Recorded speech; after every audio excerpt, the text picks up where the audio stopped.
আবাসনের নিচে জল জমার সমস্যা ছিল, সেই সমস্যা মেটাতে নিকাশি ব্যবস্থার সংস্কারের কাজ চলছিল, আর তাতেই ঘটে গেল বিপত্তি। বৃহস্পতিবার বিকেলে নিজেরই আবাসনের নিচে পাঁচিল চাপা পড়ে মৃত্যু হলো এক ব্যক্তির। মৃতের নাম সঞ্জয় মিত্র। ঘটনাটি ঘটেছে বেলেঘাটা থানা এলাকার সুরেশচন্দ্র ব্যানার্জি রোডে। আমরা এই মুহূর্তে সেখানেই দাঁড়িয়ে রয়েছি এবং এই আবাসনটির নাম কাজরি। যেটা স্থানীয়দের থেকে জানা যাচ্ছে যে এই আবাসনের চারপাশে জল জমত বলে এই আবাসনের চারপাশে যে নিকাশি ব্যবস্থা সেটা সংস্কারের কাজ চলছিল এবং এই পাঁচিলটি দুর্বল ছিল, সেটা বাঁশ দিয়ে আটকানো ছিল যাতে না পড়ে যায়। কিন্তু সেই অবস্থায় গতকাল বিকেলে সঞ্জয় মিত্র নামের ব্যক্তি এই পাঁচিলের পাশে চলে আসেন, আর তখনই আচমকা এই পাঁচিলটি হুড়মুড়িয়ে তার উপর ভেঙে পড়ে। সঙ্গে সঙ্গে স্থানীয়রা তাকে উদ্ধার করে স্থানীয় একটি নার্সিংহোমে নিয়ে যায়। সেখানে তাকে ভর্তি নেওয়া হয় না বলে অভিযোগ। তারপর তাকে বাইপাসের ধারে অ্যাপোলো হাসপাতালে নিয়ে যাওয়া হয়, আর সেখানে নিয়ে গেলেই চিকিৎসকরা তাকে মৃত বলে ঘোষণা করেন। ক্যামেরায় সন্দীপ পালের সঙ্গে ব্রতদীপ ভট্টাচার্য, এবিপি আনন্দ, কলকাতা। ইআরও নিয়োগে যে বেনিয়ম হয়েছে সেই অভিযোগও সামনে এনেছেন শুভেন্দু অধিকারী। তিনি বলছেন যে ইআরও নিয়োগে বেনিয়ম হয়েছে, ইআরও নিয়োগে কমিশনের গাইডলাইন মানা হয়নি, অগ্রাহ্য করা হয়েছে। ডব্লিউবিসিএস আমলাদের বাদ দিয়ে জুনিয়র অফিসারদের নিয়োগ করা চলছে। 226 জনের নাম দিয়ে পোস্ট করেছেন শুভেন্দু অধিকারী।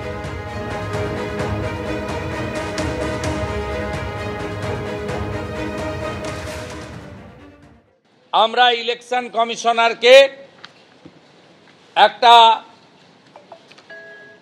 ওনাদের 3 অক্টোবরের যে guideline appointment of ERO and AEROs, আমরা ভায়োলেশন লিস্টও জমা দিয়েছি। দক্ষিণ দিনাজপুরের কুমারগঞ্জ, দক্ষিণ দিনাজপুরের কুসমন্ডি, দক্ষিণ দিনাজপুরের তপন, হুগলির চাঁপদানি, চণ্ডীতলা, জাঙ্গিপাড়া, অসংখ্য আমরা ভায়োলেশনের ইআরও এইআরও নিয়োগের ক্ষেত্রে যে ভায়োলেশন, সেই ভায়োলেশন আমরা দিয়েছি। আমরা বলেছি এই অফিসকে পরিষ্কার করতে হবে। আপনাকে ইলেকশন কমিশন ইতিমধ্যে জানিয়ে দিয়েছে যে রাজ্য সরকার স্টাফ না দিলে সেন্ট্রাল গভর্নমেন্টের স্টাফও আপনি নিতে পারেন। 2 তারিখের পরে বহু প্রতীক্ষিত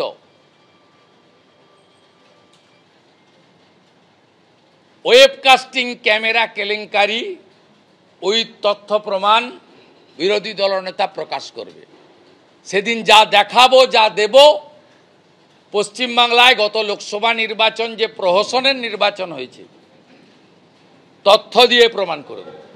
এবারে কোথাও চুরি করতে পারবে না। সব কাজ অনেক দিন ধরে করেছেন আপনারা। এ বিষয় নিয়ে আমরা কথা বলবো। সিপিএম নেতা শতরূপ ঘোষ এই মুহূর্তে আমাদের সঙ্গে টেলিফোনে রয়েছেন। শতরূপ, শুভেন্দু অধিকারী পোস্ট করেছেন এবং বলছেন 226 জনের নাম দিয়ে যে কিভাবে কমিশনের গাইডলাইন না মেনে অগ্রাহ্য করে ইআরও নিয়োগ করা হয়েছে। দেখুন, শুভেন্দু অধিকারী পোস্ট করে থাকতে পারেন, কিন্তু এক্ষেত্রে যা করণীয় তা তো কমিশনকে করতে হবে। এবং ইলেকশন কমিশনের কদ্দূর কি করার ক্ষমতা আছে পশ্চিমবাংলায়, কদিন আগেই আমরা তার একটা উদাহরণ দেখলাম। পশ্চিমবঙ্গ সরকারের কয়েকজন অফিসার তারা ভোটার তালিকায় জালিয়াতি করার জন্য বা বেআইনিভাবে ভোটার কার্ড ইস্যু করার জন্য যাদের বিরুদ্ধে কমিশন স্পেসিফিক্যালি নির্দেশ দিল ব্যবস্থা নেওয়ার, রাজ্যের সরকার বলে দিল তারা ব্যবস্থা নেবে না এবং কমিশনের সেখানে কত কিছু করণীয় ছিল, কিন্তু কমিশন সেগুলো কিছু করে উঠতে পারলো না।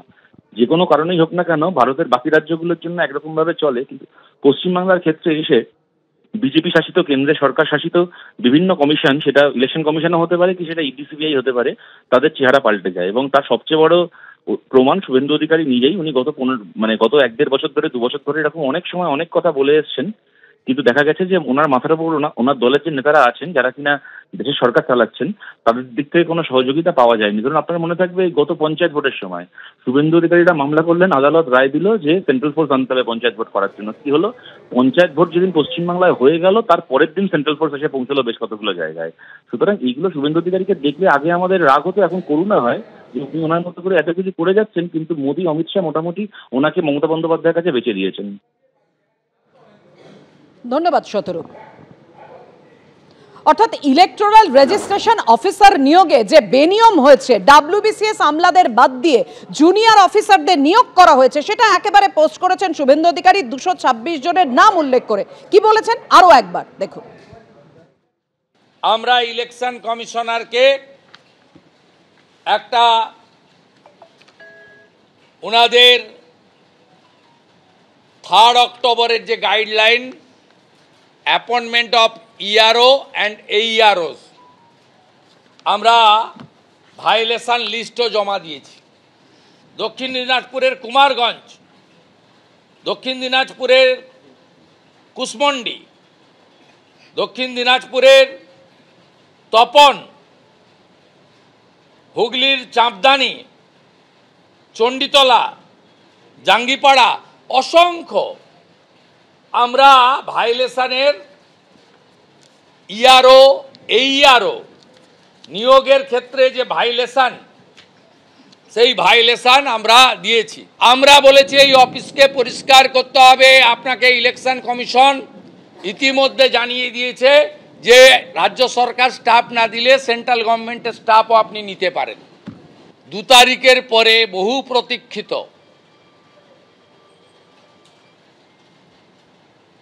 ওয়েবকাস্টিং ক্যামেরা কেলেঙ্কারি, ওই তথ্য প্রমাণ বিরোধী দলনেতা প্রকাশ করবে। সেদিন যা দেখাবো, যা দেব, পশ্চিমবাংলায় গত লোকসভা নির্বাচন যে প্রহসনের নির্বাচন হয়েছে তথ্য দিয়ে প্রমাণ করে দেব। এবারে কোথাও চুরি করতে পারবে না। সব কাজ অনেক দিন ধরে করেছেন আপনারা। প্রদেশ কংগ্রেসের মুখপাত্র সৌম্য আইচ রায় এই মুহূর্তে আমাদের সঙ্গে টেলিফোনে রয়েছেন।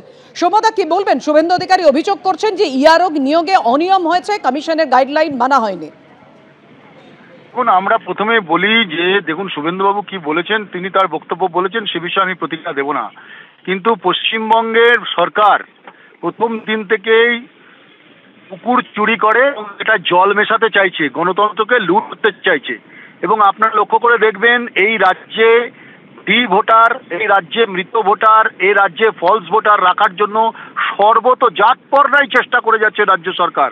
লুটে নিতে হবে, গণতন্ত্রকে ব্যাকস্ট্যাপ করতে হবে।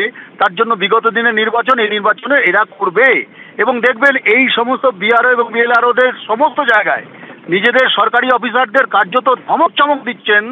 মাননীয় মুখ্যমন্ত্রী দিয়েছেন যে নির্বাচন তো আসবে, নির্বাচন চলে যাবে, নির্বাচন কমিশন চলে যাবে, তারপর আমরাই থাকবো বলে এক ধরনের প্রচ্ছন্ন হুমকি। তাই এখন শোনা যাচ্ছে যে অভিযোগগুলো আছে তো মারাত্মক অভিযোগ।